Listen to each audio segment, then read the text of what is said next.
সবাইকে। আশা করি সকালে বেশ ভালো আছেন। আবার একটু দুঃখ ঘটনা নিয়ে আপনার সাথে হাজির হয়েছি এবং এই যে ঘটনাটি ঘটেছে সেখানে বিজিবির বিভিন্ন হাত আছে এমনটা আমরা শুনতে পাচ্ছি। এলাকাবাসী আমাদেরকে সেটাই বলছে।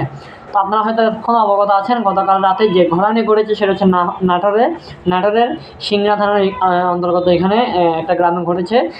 সেখানে বাসুদেব মূর্তি অর্থাৎ কৃষ্ণ মূর্তি একটা চুরি করার সময় নাকি প্রশাসন এবং যে চোর তাদের সবাইকে একসাথে ধরা হয়।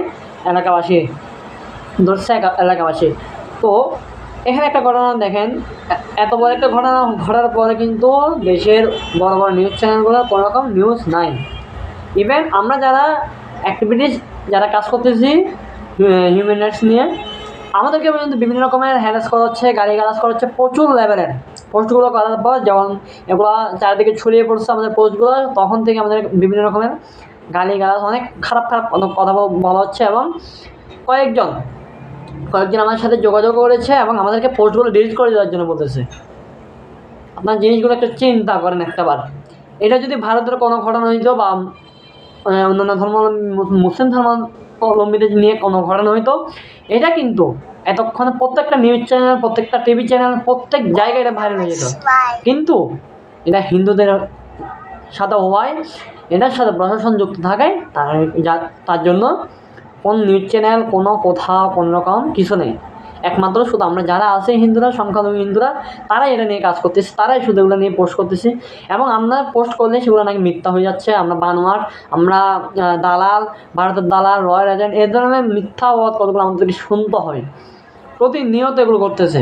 আপনারা হয়তো একটু ভিডিওটা একটু দেখায় আপনাদেরকে, তাহলে আপনারা আর একটু ক্লিয়ার হতে পারবেন।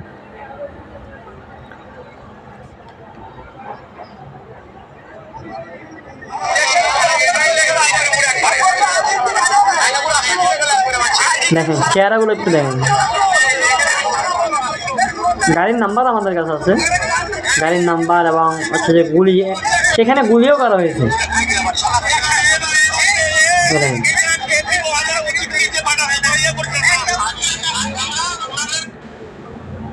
গুলিও করা হয়েছে সাধারণ মানুষের উপর। 5 রাউন্ড গুলি করেছে। 5 রাউন্ড গুলি মানে আপনি বুঝেছেন? 5 রাউন্ড। কী দোষ ছিল তাদের? নিরীহ মানুষগুলো কী দোষ ছিল? কী কারণে আপনারা গুলি চালাইলেন? আমরা সংখ্যালঘু, এই জন্য আমাদের কোনো নিরাপত্তা নাই, আমাদের কোনো অধিকার নাই কোনো কিছু নিয়ে কথা বলা। এগুলো নিয়ে কথা বলতে গেলে আমরা ভারতের দালাল হয়ে যায়, রয়্যাল এজেন্ট হয়ে যায়, হাসিনার দালাল হয়ে যায়, আওয়ামী লীগের দালাল হয়ে যায়। কী একটা অবস্থা ভাই! আপনারা কখন আমাদের পাশে দাঁড়ায় না, আমাদের চোখে দেখে আমাদের যে একটা সম্প্রীতি, একটা সাম্প্রদায়িক যে সম্প্রীতি, সেটা কখনো আপনারা আমাদের সাথে দেখাননি। আরও আমাদেরকে কয়েকজনে আমাদের এরা পোস্টগুলো যখন ভাইরাল হয়ে যাওয়ার পরে আমাদের সাথে কয়েকজন যোগাযোগ করে, তারা আমাদেরকে সম্প্রীতির কথা বলতেছে ভাই, ধর্মীয় সম্প্রীতির কথা বলতেছে। কেন ভাই? যখন আমাদের উপর আঘাত আসে তখন কেন আমাদেরকে চুপ থাকার জন্য বলেন? তখন কেন সম্প্রীতির কথা বলেন?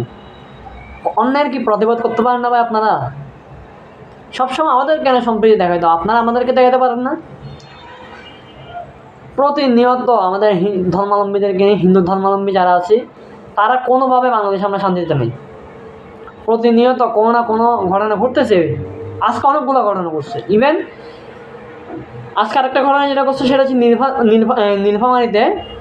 নীলফামারী জেলার জলঢাকা থানার অন্তর্গত কৈমারি ইউনিয়নের রথের বাজার পূর্ব পার্শ্বে সিংগাইবাড়ি শ্মশান মন্দিরে একজন গলা কাটা লাশ পাওয়া গেছে হিন্দু ব্যক্তির।